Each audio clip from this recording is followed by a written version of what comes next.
This is a tutorial that demonstrates how to choose public and private RSA keys. It's called a paper and pencil example because we're using really small numbers so that it's easy to see how it all works. So the first thing to do is to select two large random prime numbers, P and Q. Our numbers will be small. We're going to calculate the RSA modulus by multiplying them together. So I'm going to pick for P the number 11. And for Q, I'm going to pick 5. Once again, I'm picking numbers that are very small for the example. So my RSA modulus, or N, is going to be 11 times 5, and that is equal to 55.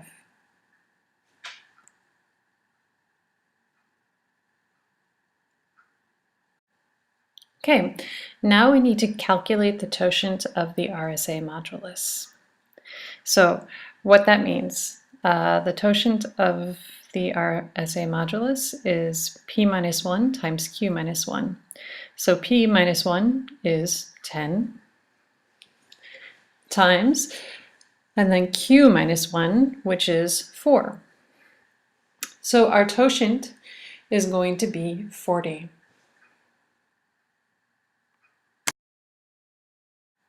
The next step is to select a number E that is relatively prime to the totient and is greater than 1 and less than the totient, or 40. E is going to be part of our public key. And a number is relatively prime to another number if those two numbers don't share any other factors except for 1. And so for our totient, 3 would be relatively prime, 7, 9, 11, 13, 17, and I could go on, but that would take up a great deal of space. And so for this example, I'm going to pick 7 as E because it is relatively prime and it's a small number and it's easy to calculate. Okay, for the next step, we need to find the modular inverse of E with respect to the totient. So we'll call this number D, and it's going to be part of our private key. So in other words, for the following equation, E times D mod the totient is equal to 1, we need to solve for D. And we'll do this by using the extended Euclidean algorithm.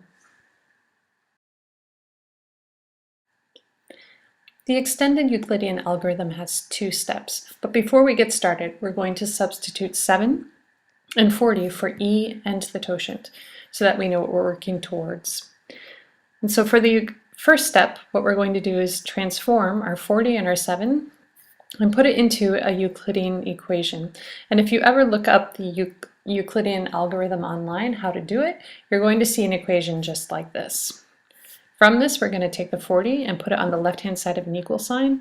We'll take 7 and put it on the right-hand side and ask, how many times does 7 go into 40? The answer is 5.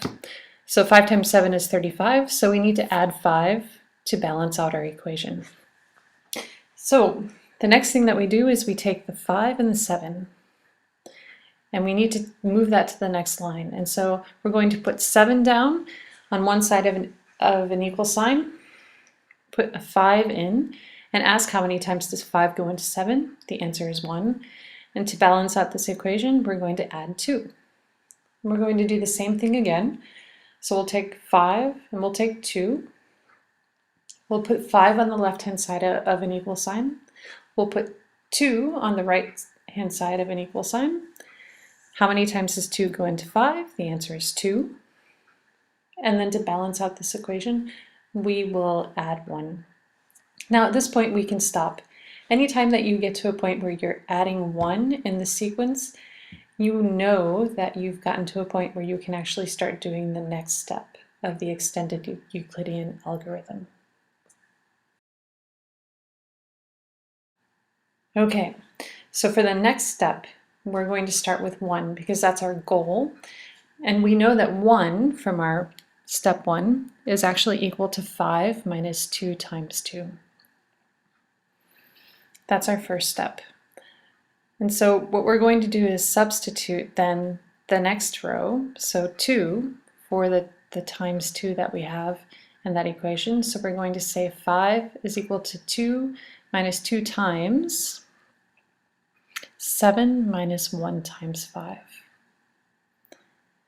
And so what we do is we distribute the 2 through that equation and we combine the like terms, and we'll have 1 is equal to 3 times 5 minus 2 times 7. For our next step, we're going to look at replacing the 5 or substituting the 5. And we can see from step 1 that 5 is equal to 40 minus 5 times 7. So we'll have 3 times, and that big thing from above, minus 2 times 7. So it's going to be 3 times 40 minus 5 times 7. And if we combine the like terms, 1 is going to be equal to 3 times 40 minus 17 times 7. Okay, from this point, we care about what is sitting in front of the times 7. And we can see that it's a negative number. If it were a positive number, we would be done, and we would actually have our modular inverse. But since it's a negative number, we actually have to do one extra thing. We have to take the totient and then subtract the number that is sitting next to the 7. And so 40 minus 17 is equal to 23. So in this case, our modular inverse D is equal to 23. And now we have everything that we need to list out our RSA keys. For this, we have the RSA modulus, which is N. We have E, and we have D.